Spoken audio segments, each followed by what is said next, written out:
hope this is not a mistake, because I won't give it back for anything in the world. Even in the 60s, Hollywood's biggest performers were not immune to the constant barrage of dramatic events. The infamous quarrel between the Hollywood rebel Steve McQueen and the archetypal Renaissance man Yul Brynner continues to captivate audiences today. Everyone knows these two icons have a history of animosity, but few know what caused it. In an interview given just before his death, Brynner discussed the reasons behind their long-simmering hostility and provided some insight into how it began. What, then, was Brynner's actual statement? Come with us as we reveal the hidden history of this legendary conflict in Hollywood. There were many interesting ups and downs in Yul Brynner's life. His true life began long before he became famous as the iconic King Mongkut in The King and I. Yuli Borisovich Brynner was born into a wealthy family in Vladivostok, Russia, on July 11, 1920. That is, until they lost everything. Envision yourself residing in a large 4-story Vladivostok mansion as a member of an affluent Mongolian, Russian, or Swiss family. As prosperous landowners and silver mining developers, the Brynner family enjoyed a life of ease. When the Red Army captured Vladivostok in 1922, marking the end of the Russian Civil War, their world was flipped upside down. Their fortunes were taken away, their land was taken over by the government, and all of a sudden, their way of life vanished. Nothing changed, though. The family remained put in their house and worked together to adjust. The eccentric Brynner family tree was as interesting as his life narrative. His Swiss-Russian father, Boris, was a mining engineer, while his Siberian grandmother, Natalia, was partially Mongol. Because of these factors, he became a multicultural individual who could never be completely described. Brynner enjoyed making up stories about his background as he became older, such as saying his mom was Roma, or that he was born on an isolated island. Even if some of those tales weren't factual, they demonstrated his talent for relating to others via narrative. A guy who had been through grief, transformation, and perseverance was underneath the colossal ego. Are you interested in learning more about this incredible man's rise to stardom from a troubled youth? Be vigilant. Those closest to Brynner had a significant impact on his formative years. His mother, Maria Dmitrievna, was an accomplished singer and actress from Russia's elite who aspired to be the first in her family to achieve stardom. She was of Russian Roma descent, says Brynner, who has a lifetime interest in Roma culture. Historians who have been looking at Vladivostok documents, however, have found no proof of Roma connections in the Brynner family, therefore this is now questioned. The Roma were more than simply a family name to Yul. He became even closer to them during his exile, particularly when he collaborated with his sister, the singer Vera Brynner.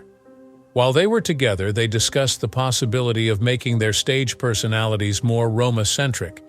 Nevertheless, Vera was subsequently very against what she perceived as cultural appropriation. Brynner maintained a close relationship with the Roma people even after the scandal. He took great pride in his position as honorary president of the International Romani Union, which he received in 1977 and proudly retained until his passing. Boris Brynner had a multifaceted impact on his son's life. Boris was a Swiss, German, and Russian mining engineer and inventor whose job frequently took him away from home. Everyone in his family became Soviet citizens after he was compelled to relinquish his Swiss citizenship following the creation of the Soviet Union in 1922. However, Boris's private life quickly became much more intricate. While he was working in Moscow in 1923, he had an affair with Katerina Ivanovakova, an actress who had been married to Alexei Dicky Kornova. Kornova had been Michael Chekhov's stage companion at the renowned Moscow Art Theater. At the time, nobody realized how important her ties to Chekhov would be to Brynner's career down the road. Boris took the tough choice to divorce Marusha in 1924, but he kept paying her and their kids. Boris and Katerina adopted a girl around this period, since Katerina couldn't conceive naturally. The already complex family dynamic was further compounded by this.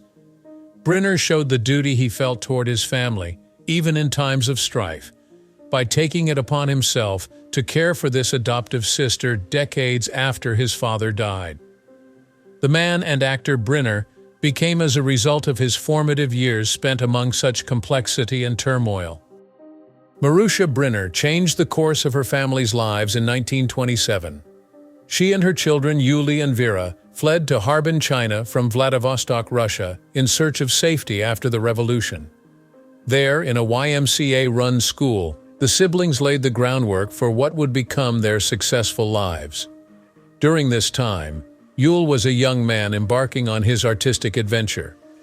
The unanticipated impact that Boris Brynner's 1930 birthday present of an acoustic guitar had on Yul's life was profound. Yul passionately immersed himself in music studies mentored by his sister Vera, an opera singer with classical training. Constantly devoting himself to his studies, he became an expert in both classical and modern composing. The guitar did more than simply play music. It was the key that opened the floodgates to his imagination and ignited his love of performing. Brynner had honed his skills as a guitarist and vocalist by the time he was a teenager, paving the way for his debut in the entertainment industry. Fearing a conflict between Japan and China, Marusha moved again in 1933, this time to Paris, which was already hosting a large number of Russian refugees. The Hermitage Cabaret was the site of Yul's maiden performance on June 15, 1935, when he was 14 years old. He became famous for his personality and talent after performing songs in Roma and Russian languages. Their relationship as musicians and siblings was strengthened by the several collaborations that occurred during his Parisian nightclub appearances with Vera. Even though Yul had to juggle acting and academics, her flamboyant nature shone through. Even if it meant getting into confrontations with classmates or anyone who wronged him, he would not hesitate to speak up for himself. As a lifeguard at a Le Havre beach resort in the summer of 1936, Brynner's life took an unexpected turn. It was at this period that he joined a French circus troupe and began training for trapeze acrobatics. He joined the group and performed for a while, stunning crowds with his daring antics. His departure from the circus due to a back ailment, however, was a tragic turn of events. Brynner sought solace in drugs, but he did not realize that he was setting himself on a road to addiction that would follow him for the rest of his life. Legendary artists Jean Cocteau and Brynner met paths one fateful day when Brynner was buying opium from a dealer. Thanks to this fortuitous encounter, Jean Marais, Salvador Dali, Josephine Baker, and Pablo Picasso were able to enter a group of powerful people. As an actor, director, and producer, Brynner drew inspiration from the bohemian culture of Paris.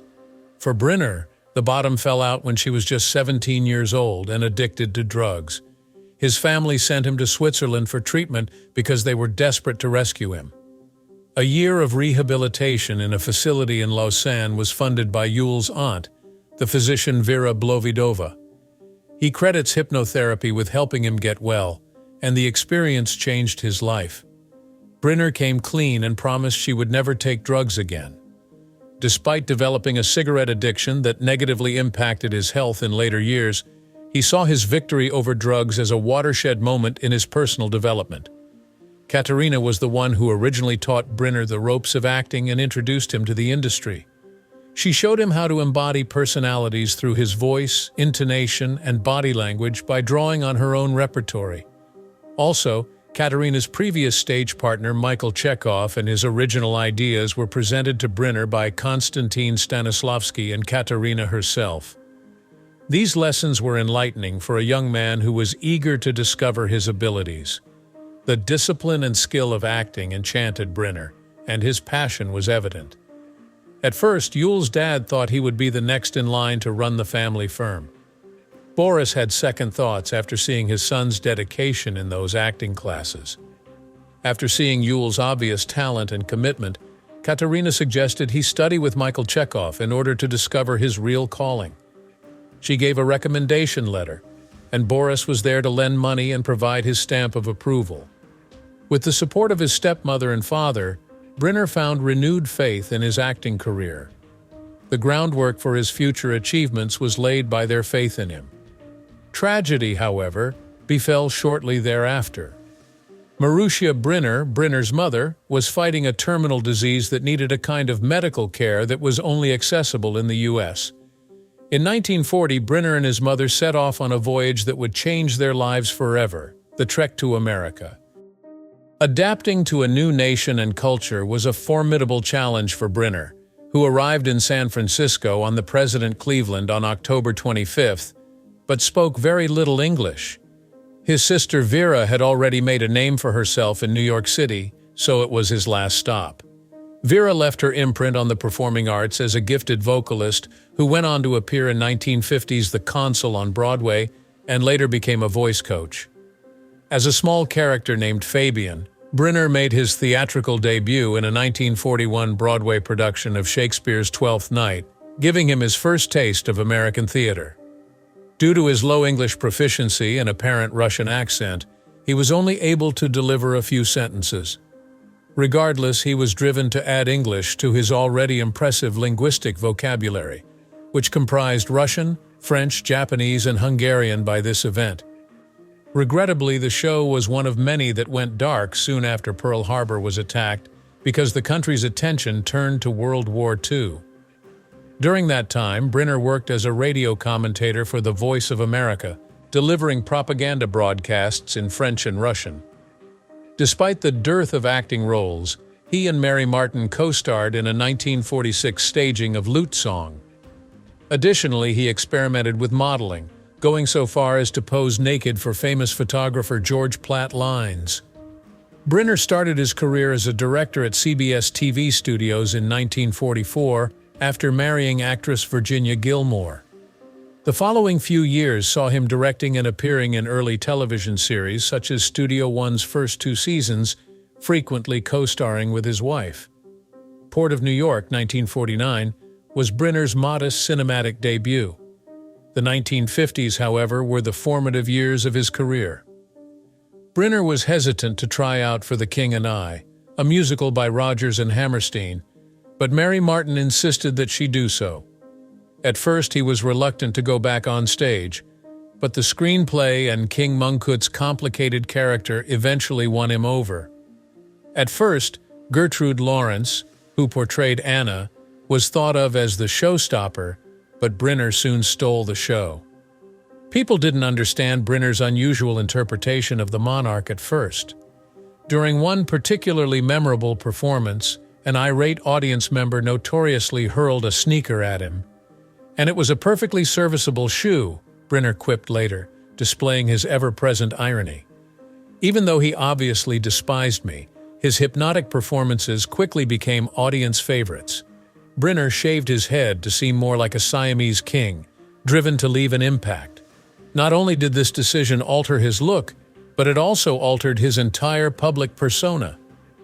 After the Broadway production and movie made the character famous all over the world, Brynner's shaved head became a symbol of his image. At a period when that style was completely out of the ordinary, it was a bold move that made him stand out. Some of his devoted fans even went so far as to shave their heads in an effort to appear like him. This trend became known as the Yul Brynner look.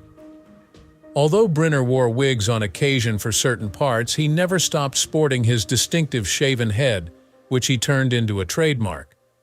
Photography was one of many abilities that Yul Brynner possessed. He was more than simply a Hollywood legend. Throughout his life, Brynner shot more than 8,000 photographs, demonstrating his photographic prowess and attention to composition. Frank Sinatra's dramatic descent from a helicopter is one of his most famous photographs. Among the famous faces he captured on film were Mia Farrow, Audrey Hepburn, Sophia Loren, Anthony Quinn, and Elizabeth Taylor. Hepburn was significant to Brynner because she was the godmother of his daughter Victoria, whom he had with Doris Kleiner, a Chilean model who was his second wife. In 1996, Victoria paid tribute to her father's memory by publishing Yul Brynner, Photographer, a coffee table book featuring a selection of his images.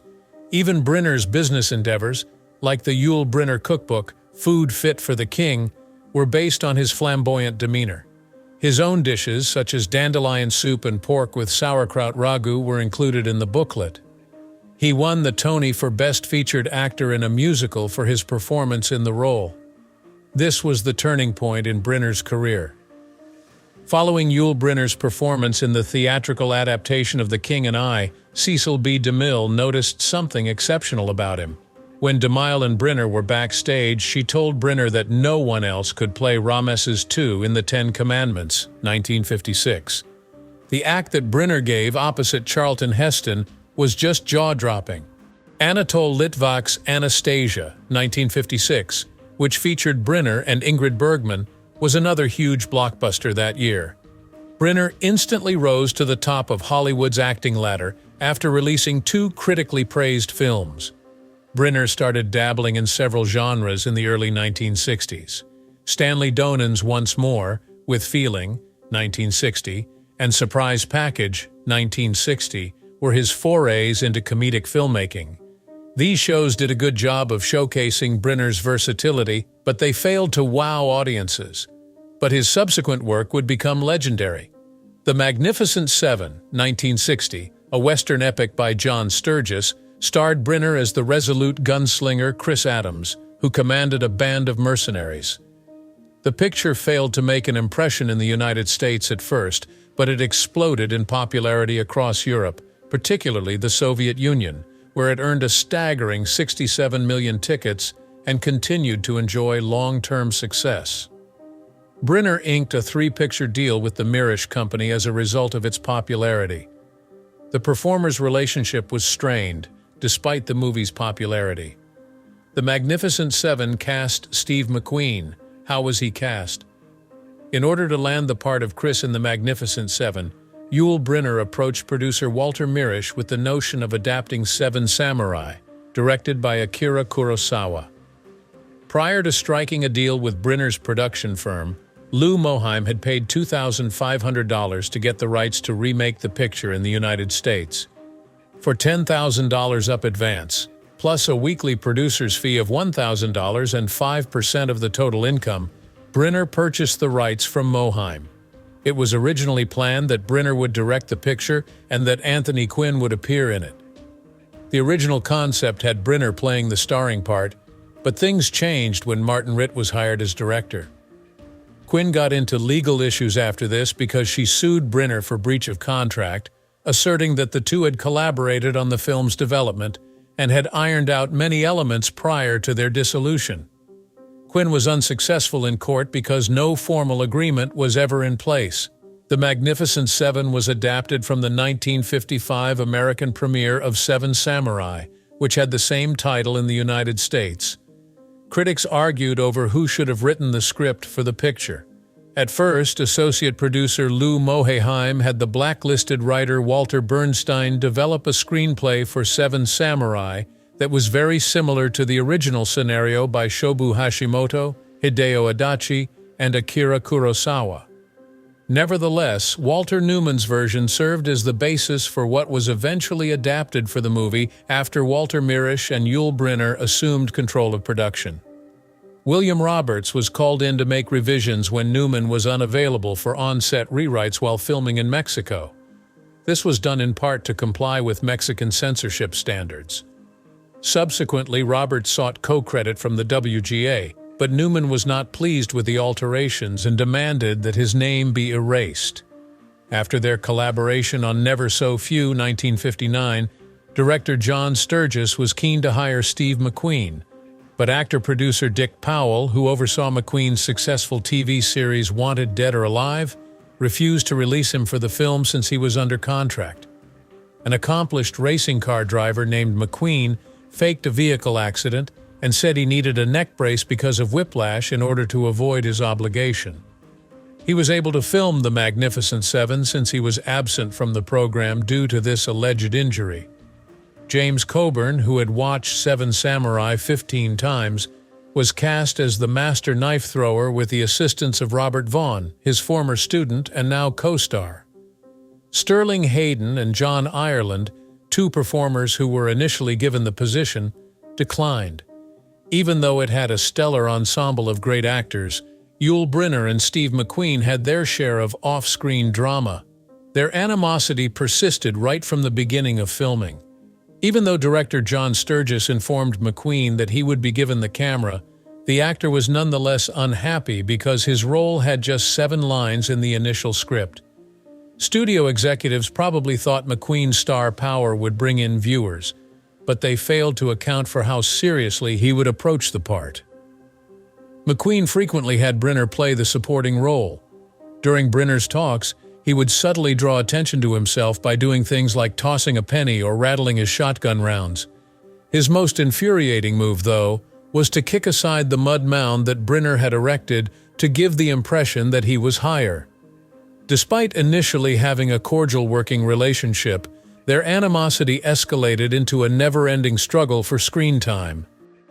The Magnificent Seven director John Sturges gave McQueen some behind-the-scenes power, and Brynner's biography claims that he exploited it to draw attention away from his role, who had only 7 lines.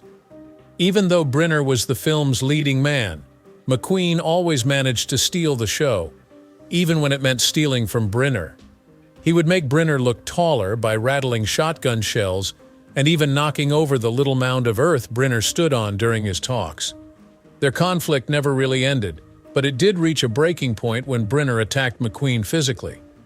Brynner was never retaliatory toward McQueen, despite the fact that he had substantial influence over the picture due to his role in securing the rights and his promise as a filmmaker. An angry altercation ensued as a result of McQueen's frequent knocking down of the mud mounds that Brynner had created to make himself look taller. The Magnificent Seven actors, including Charles Bronson, felt the heat and started pulling his own stunts to stand out as a result of the mounting tension between them.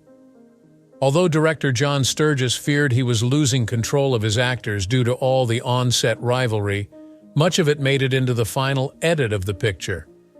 Mark Elliott reports Steve McQueen as saying, "We didn't get along," in his biography of the actor. "In front of everyone, Brynner snatched me because he was furious about something." Another co-star, Robert Vaughn, said in his 2008 biography, A Fortunate Life, "Steve was intensely competitive. He doesn't ride well and knows nothing about guns, so maybe he thought I represented a threat." Behind the scenes, The Magnificent Seven was just as much of a fight as the plot itself. It wasn't enough for him to just be successful. He wanted to be more successful than everyone else. James Coburn, another cast member, had his own problems with McQueen on set. Not every interaction that McQueen had while filming was fraught with tension. He and Charles Bronson had a great working relationship, and their camaraderie went beyond the set since their spouses were good friends as well. Despite their long history of animosity, McQueen made peace with one another in the end. He phoned Brynner to make amends in 1980, when he was 50 years old and fighting cancer. Brynner allegedly told McQueen, "You could have had me kicked off the movie when I rattled you, but you let me stay." McQueen retorted, "I am the king and you are the rebel prince." Despite all the turmoil that went down behind the scenes, The Magnificent Seven ended up being a watershed moment for a lot of the actors involved. Production had its own of problems in addition to the on-set turmoil. The drama of The Magnificent Seven leapt from the pages to the set before the cameras even started rolling. An ambitious Hollywood hopeful named Lou Moheim paid only $2,500 for the rights to recreate the picture, which he then sold to the production firm of Yul Brynner for a multiple of 10. Brynner started the train rolling with the idea of starring opposite Anthony Quinn in the role of director. But things changed for the Old West horses when Martin Ritt took over for Brynner as director, and Quinn let go of the reins completely.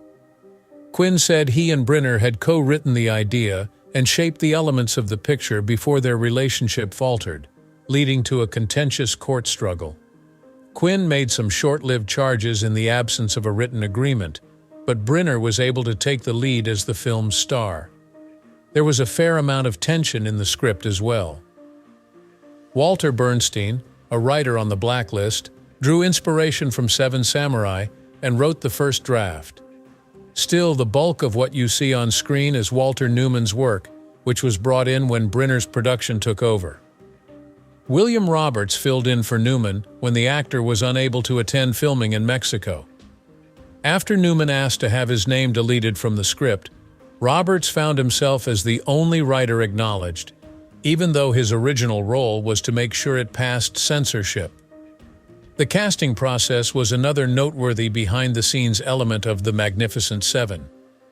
The casting of Steve McQueen in The Magnificent Seven was far from simple. According to McQueen's book, the actor's ironclad contract on the TV show Wanted Dead or Alive presented a significant challenge for John Sturges, who had fallen head over heels for the actor after working with him on Never So Few, 1959. Determined to break free from his television captors, McQueen, modeling his actions after his own daring life, staged a vehicle accident, complete with a believable neck brace.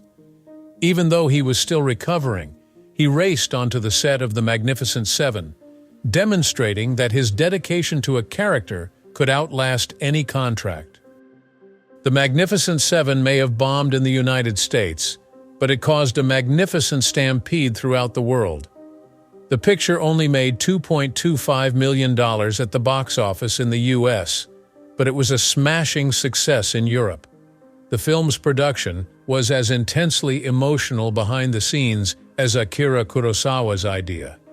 From pre-production struggles over rights and roles to the birth of a lifelong feud between two Hollywood greats, the making of this cinematic masterpiece was a drama in and of itself, much like the simmering egos on set.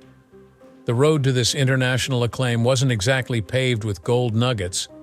The Magnificent Seven demonstrates that the narratives spoken behind the scenes are often more interesting than the ones presented on film. Much like his acting performances, Yul Brynner's personal life was full of twists and turns. All 4 of his marriages ended in divorce, albeit he did tie the knot 4 times. He had a brood of 3 via birth and 2 more via adoption. His son, Yul Brynner, 1946-2022, was born to actress Virginia Gilmore, and his first marriage lasted from 1944 until 1960. Rocky Graziano, a boxer, inspired the moniker Rock when Yul was 6 years old. He received degrees from Marist College and Western Connecticut State University before going on to write novels, teach history, and speak. Marlene Dietrich, an actress 19 years his senior, and Brynner had an affair during the first run of The King and I. He fathered Lark Brynner, a girl in 1959 with Frankie Tilden, who was 20 years old at the time. Brynner helped maintain Lark financially when she resided with her mom. He wed Doris Kleiner, a Chilean model, during production of The Magnificent Seven, 1960-1967, his second marriage. In November 1962, they welcomed a daughter named Victoria Brynner into the world, and Audrey Hepburn was her godmother. From 1961 to 1967, Brynner was in a relationship with Monique Watteau, a Belgian artist and author. From 1971 until 1981, Brynner was married for the 3rd time to Jacqueline Simone Thion de Lachaume, 1932-2013, a French socialite and the widow of Philippe Ducois, a publishing executive. Mia was born in 1974 and Melody in 1975. They adopted the children from Vietnam together. They made their home at Brynner's first real estate acquisition, the Manoir de Crique Buff, a manor house in northwest France dating back to the 16th century. A combination of Brynner's extramarital relationships, his determination to prolong The King and I's Broadway and touring runs, and his disregard of his family allegedly led to the dissolution of their marriage. It was in 1983, when Brynner was 62 years old, that he wed Kathy Lee, a 26-year-old ballerina from Ipoh, Malaysia, whom he had met while performing in The King and I. Lee was born in 1957. They were one till the day he passed away. Even at the tender age of 12, Yul Brynner took up smoking, and he soon became a habitual smoker, using 5 packs daily. He was diagnosed with throat cancer in 1983, the same year he wed Kathy Lee, his 4th wife. In the face of his impending death, he became a Buddhist and considered the wisdom of an old gypsy's words, "Your future is getting shorter." He bravely returned to Broadway despite his sickness and passed away at 65 years of age on October 10, 1985. Brynner taped a strong public service announcement, PSA, against smoking for the American Cancer Society before he passed away. It was shown after his death. "Now that I'm leaving, I must stress, quit smoking." His message resonated deeply, and many were motivated to finally kick the habit. In keeping with his theatrical personality, Brynner had differing opinions over the inscription that should be placed on his tombstone. Many have offered suggestions, such as, "I have arrived, and here lies a man who adored children of all varieties." But in the end, nothing more than his name and the dates of his birth and death will be marked on his grave at a graveyard in the Lire Valley, France. My last desire has not been granted. What is your opinion on the story of Brynner and his rivalry with Steve McQueen? Post your opinions down here. If you want to see more interesting stuff like this, hit the like button, subscribe, and enable alerts.